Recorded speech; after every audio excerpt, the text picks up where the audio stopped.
Whitening के लिए injections लोग लगवा रहे हैं। देखें मीडिया की फील्ड में आपको ना करते हुए भी ना करना पड़ता है, ठीक है। एक्ट्रेसेस में अगर हम आते हैं तो ऑलमोस्ट सब ने ही कुछ ना कुछ करवाया होता है। सादे इमाम, ठीक है, फिर आयशा उमर और मायरा खान ने भी करवाया हुआ है उसको। आप आजकल उसका जो ड्रामा फुल इन है, हम कहाँ के सच्चे थे, उसमें उसके फिलर्स करवाए हुए हैं, प्रोमिनेंट हो रहा है।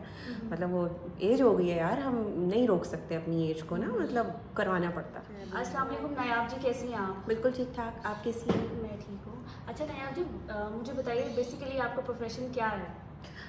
Basically I am a cosmetologist. लोगों को बहुत कन्फ्यूजन होती है कि डर्माटोलॉजिस्ट हैं आप, डॉक्टर हैं या कॉस्मेटोलॉजिस्ट, ये दोनों डिफरेंट फील्ड्स हैं, ठीक है। कॉस्मेटोलॉजी एक अलग फील्ड है, डर्माटोलॉजी एक अलग फील्ड है। डर्माटोलॉजी जो होती है वो MBBS डॉक्टर होते हैं, ठीक है। कॉस्मेटोलॉजी टोटली रिलेटेड है आपकी ब्यूटी से, ठीक है। इसमें स्किन, हेयर, नेल्स, आपकी खूबसूरती से रिलेटेड है। तो कॉस्मेटोलॉजी मुझे करते हुए तकरीबन 6-7 साल हो गए इस फील्ड में, और अल्हम्दुलिल्लाह मेरा अपना क्लिनिक है, 3 साल इस क्लिनिक को भी हो गए। और कॉस्मेटोलॉजी में हम मेडिसिन प्रिस्क्राइब नहीं करते, हम ट्रीटमेंट्स करते हैं। लेज़र हेयर रिमूवल हो सकता है उसमें हम स्किन रिजुवेनेशन के डिफरेंट फेशियल्स कर सकते हैं। मेडिसिन हम प्रिस्क्राइब नहीं कर सकते, ठीक है, ये डिफरेंस है। अच्छा मुझे बताइएगा कि आपके पास जो ज़्यादातर क्लाइंट ख़वातीन आती हैं वो क्या मसाइल लेके आती हैं? मोस्टली हमारे इधर प्रॉब्लम आजकल हमारी एशियन औरतों में laser hair removal, unwanted hair जो स्किन पे बाल निकल आते हैं, और एक तो ये सब कॉमनली प्रॉब्लम है आजकल। हमारी खुराक ऐसी है कि अनवांटेड हेयर्स निकल आते हैं। दूसरा एक पिगमेंटेशन, बहुत ज़्यादा छाइयाँ, क्योंकि हमारे लोगों को यहाँ पे गोरा होने का बहुत शौक़ है। बहुत लोग कहते हैं हमें बस गोरा कर दें और हमें कुछ नहीं चाहिए। तो वो गोरा होने के लिए डिफरेंट मार्केट में आपको पता ही है, डिफरेंट ब्रांड्स की डिफरेंट क्रीम्स आई हैं, और प्रिस्क्राइब भी नहीं डॉक्टर्स करते, और उसके बावजूद आप जाते हैं मेडिकल स्टोर से, इजीली आपको अवेलेबल है। अब उसके अंदर इंग्रेडिएंट्स क्या हैं वो तो नहीं आपको पता, ना आपने किसी से लिखवाई भी है, ना आपने किसी से पूछा है। लोग ईजीली वो यूज़ करते हैं, और उसके बाद डायरेक्टली हम सनलाइट में जा रहे हैं। जब भी वाइटनिंग कोई हम क्रीम यूज़ करते हैं या हम वाइटनिंग के लिए अपनी स्किन पे कोई प्रोडक्ट यूज़ करते हैं, तो उसके लिए सन ब्लॉक मस्ट है। सन ब्लॉक के बगैर आप वाइटनिंग क्रीम मत यूज़ करें, उसकी वजह से छाइयाँ बनती हैं।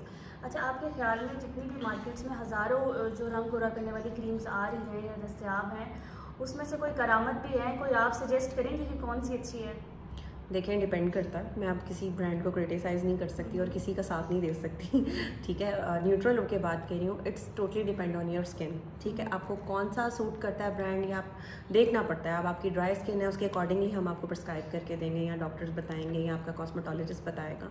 बेहतर यह है कि आप अपनी स्किन को हाइड्रेटेड रखें और सन ब्लॉक लगा के रखें। ज़रूरत नहीं है कि वाइटनिंग की तरफ आप जाएँ। आप कैसे वाइटनिंग ट्रीटमेंट करती हैं? मतलब आप कैसे किसी खातून को गोरा बना देती हैं? अच्छा, मेरी पहली कोशिश ये होती है कि आप मेडिसिन्स पे मत आएँ, आप किसी क्रीम्स पे मत आएँ। अगर आप अपनी स्किन को रूटीन में आप लेकर आते हैं, अगर आप फेशियल्स की तरफ आते हैं, आप 15 डेज़ में कोई फेशियल ले लें, आप PRPs करवा लें, या अगर आप हाइड्रा फेशियल आजकल बहुत इन है। PRP से क्या मुराद है आपकी? PRP होता है जी प्लेटलेट्स रिच प्लाज्मा, ठीक है। इसमें आपका ब्लड लेते हैं। ये ओवरऑल स्किन रिजुवेनेशन के लिए, मतलब किसी को एक्ने मार्क्स का इशू है, और रिंकल्स हैं, डिस्कलरेशन है, पोर्स ओपन है, तो ये सारी प्रॉब्लम्स को सॉल्व करता है PRP। ब्लड लेते हैं, उसको सेंट्रीफ्यूज करते हैं, ठीक है, उसको प्लाज्मा लेके और आपकी स्किन में इंजेक्ट करते हैं। डिपेंड करता है वो। इसके चार्जेस क्या होते हैं? एक नॉर्मल जो है ये चार्जेस वाला क्वेश्चन जो होता है ना, ये हम इस तरह से मतलब मीन्स आपके पास क्लाइंट आए तो आप उन्हें क्या बताएंगे? देखें, चार्जेस इसके डिफरेंट जो डॉक्टर्स हैं, कॉस्मेटोलॉजिस्ट हैं, सबके अपने चार्ज हैं, लेकिन ये स्टार्ट जो होता है वो 15,000 से स्टार्ट होता है, ठीक है। अब डिपेंड करता है कि आप प्रोडक्ट्स आप कौन से साथ यूज़ करें। कुछ लोग सीरम्स भी ऐड करते हैं, कुछ लोग और भी मेजो सीरम्स होते हैं वो भी ऐड करते हैं, फिर उसके चार्जेस बढ़ते रहते हैं। चेहरा ही वाइट होता है? देखें, ये टोटली वाइटनिंग नहीं है। मैं वाइटनिंग के लिए मेंशन नहीं कर रही। ये ओवरऑल स्किन रिजुवेनेशन है। आपकी स्किन बेहतर होती है, मतलब आपकी डिस्कलरेशन है, आपके पोर्स ओपन है, और आपकी नेचुरल स्किन ही अच्छी हो जाएगी। तो आपको मेरा नहीं ख्याल वाइटनिंग के लिए, हाँ वाइटनिंग के लिए इंजेक्शंस लोग लगवा रहे हैं, ठीक है। वाइटनिंग की डिफरेंट मेडिसिन्स भी अवेलेबल है मार्केट में, इंजेक्शंस भी अवेलेबल है। लगाती हैं इंजेक्शंस? मैं रेकमेंड नहीं करती, ठीक है, और मैं लगाती भी नहीं हूँ, क्योंकि ये डिपेंड करता है, पेशेंट टू पेशेंट वेरी करता है, हर एक को उसका रिजल्ट नहीं आता। ऑनेस्टली स्पीकिंग ये कोई बताता नहीं है, मैं क्लियरली आपको ये बात बता रही हूँ कि 100 में से किसी 2 लोगों को फ़र्क पड़ता होगा और बाकियों को नहीं पड़ता। तो टाइम वेस्ट भी होता है, मनी वेस्ट भी होती है, और अगर आ भी जाता है रिज़ल्ट तो मेरा ख्याल है 6-8 महीने तक, साल तक लास्ट करता है, वो भी मुश्किल से। उससे बेहतर है कि आप फ्रूट्स ले लें, जूसेस ले लें, अपनी स्किन पे फेशियल्स ले लें, वो ज़्यादा बेहतर है। तो आपके ख्याल में जो हमारी एक्ट्रेस हैं, इनमें से कौन जो है वाइटनिंग का ट्रीटमेंट लेके अब तक वाइट हो चुकी है? कुछ क्या चाह रही हैं आप, क्या चाह रही हैं? कोई आइडिया बताएं। देखें, मीडिया की फील्ड में आपको ना करते हुए भी ना करना पड़ता है, ठीक है। एज एक ऐसी चीज़ है जिसको हम चाह के भी नहीं रोक सकते, ठीक है। हमने बूढ़ा होना ही होना है। एंटी एजिंग के लिए हमारे पास डिफरेंट ब्रांड्स की प्रोडक्ट्स भी यूज़ हैं, बट ये हमें करना पड़ता है। अच्छा, एक्ट्रेसेस में अगर हम आते हैं तो ऑलमोस्ट सब ने ही कुछ ना कुछ करवाया हुआ है, क्योंकि आप इस फील्ड में हैं, nobody is proper, you know. सब में से नाम बताएं कुछ, किस किस ने? लड़ाई करवानी है आपने? नहीं, मतलब आप कुछ क्या चाह रही आइडिया हो हैं? जाए। मतलब मेरे मीडिया में अच्छे खासे कॉन्टेक्ट्स हैं, मतलब मुझे यहाँ पे कॉल्स आने लग जाएंगे, हाँ भाई। देखिए, मोस्ट कॉमनली तो आपको भी पता है, सादे इमाम, ठीक है, फिर आयशा उमर और मायरा खान। मायरा खान ने भी करवाई है? हाँ, मायरा खान ने भी करवाया हुआ है उसको। आप आजकल उसका जो ड्रामा फुल इन है, हम कहाँ के सच्चे थे, उसमें उसके फिलर्स करवाए हुए हैं, प्रोमिनेंट हो रहा है। मतलब वो एज हो गई है यार, हम नहीं रोक सकते अपनी एज को ना, मतलब करवाना पड़ता है। तो सब नहीं करवाए हुए हैं, ऐसी बात नहीं है। फिलर्स हैं, बोटॉक्स चल रहे होते हैं, वाइटनिंग इंजेक्शंस भी चल रहे होते हैं, मल्टीपल चीज़ें चल रही होती हैं। हाँ, कुछ लोग पाकिस्तान से करवाते हैं, कुछ पाकिस्तान से बाहर जाके करवा लेते हैं कि पता भी नहीं चलता किसी को, बस ये मसला है। करवाते सब है, मीडिया में सब करवाते हैं। अच्छा, PRP बालों के लिए, फॉर हेयर के लिए, मतलब मुझे बताएं क्या इससे वाकई बाल लंबे घने हो जाते हैं और हमेशा के लिए प्रोसीजर है? Obviously this is my favourite procedure, ठीक है, for skin and for hairs. Platelet rich plasma, इसमें अगर आपकी बैडनेस, आजकल हर इंसान को है, हर इंसान के, मर्द हो औरत हो, सबके बाल गिर रहे हैं। मोस्टली कॉमनली मेंस में ये प्रॉब्लम आजकल बहुत ज़्यादा है। तो मेरे पास बहुत छोटे छोटे लड़के भी, मतलब लाइक 17-18 साल के बच्चे भी, 21-22 साल के, ऑलमोस्ट बैड गंजे, तो वो आते हैं, फिर उनकी हम PRPs करते हैं, अल्हम्दुलिल्लाह सेटिस्फाइड। और PRP होती क्या चीज़ है? डियर, इसको हम आपका ब्लड लेते हैं, ठीक है, उसको हम सेंट्रीफ्यूज करते हैं, उसमें से प्लाज्मा निकालते हैं, उसमें ग्रोथ फैक्टर्स होते हैं। वो ग्रोथ फैक्टर जिधर आपका जो बैडनेस एरिया है, बैड एरिया, उस पर हम इंजेक्ट करते हैं, ठीक है। गन से भी कर सकते हैं और हम मैनुअली भी कर सकते हैं। तो लिटल बिट पेनफुल, लेकिन वो हम पेशेंट को प्रॉपर पैम्पर करके उसको सुन करते हैं, फिर उसके बाद स्टार्ट करते हैं। तो 3 मंथ्स ये प्रोसीजर मतलब करना पड़ता है, मंथ में एक सेशन होता है, फिर डिपेंड करता है कि आपको कितनी ज़रूरत है, लेकिन इसके रिज़ल्ट ऑसम है।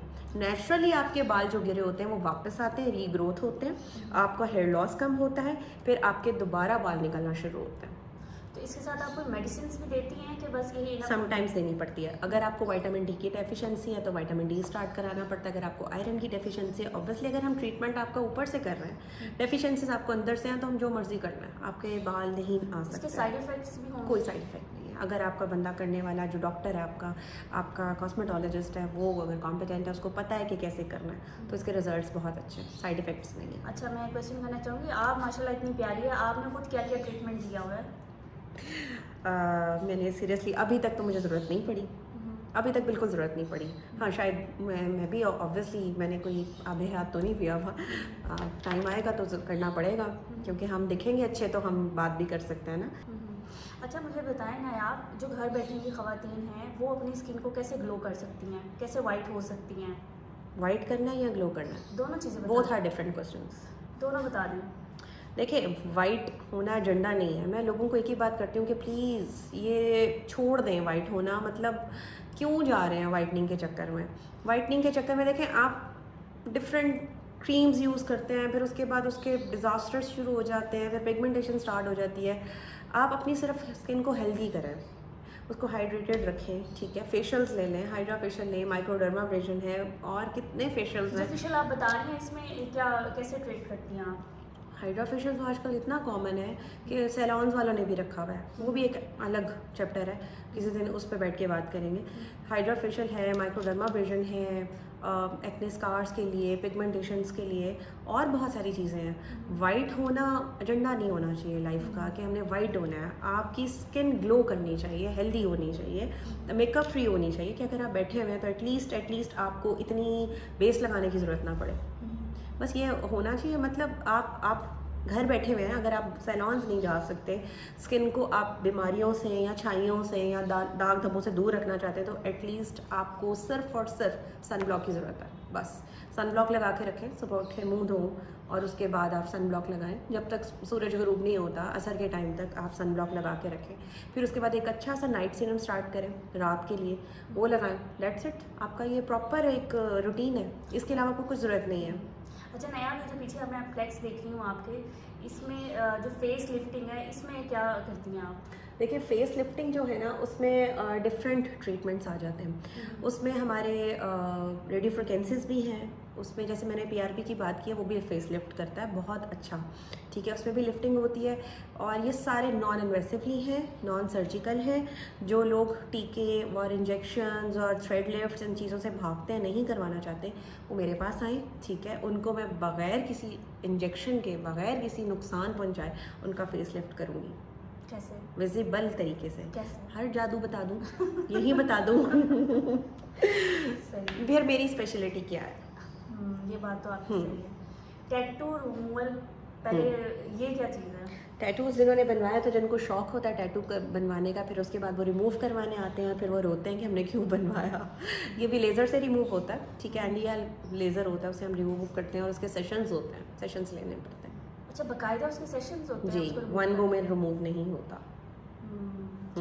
ठीक है, thank you so much नयाब। Thank you so much आपका, बहुत थैंक यू शुक्रिया। आपसे नेक्स्ट टाइम दोबारा भी हम किसी टॉपिक पे बात करेंगे। ज़रूर जी, तब तक के लिए ज़रूर। अल्लाह हाफिज़। अल्लाह हाफिज़।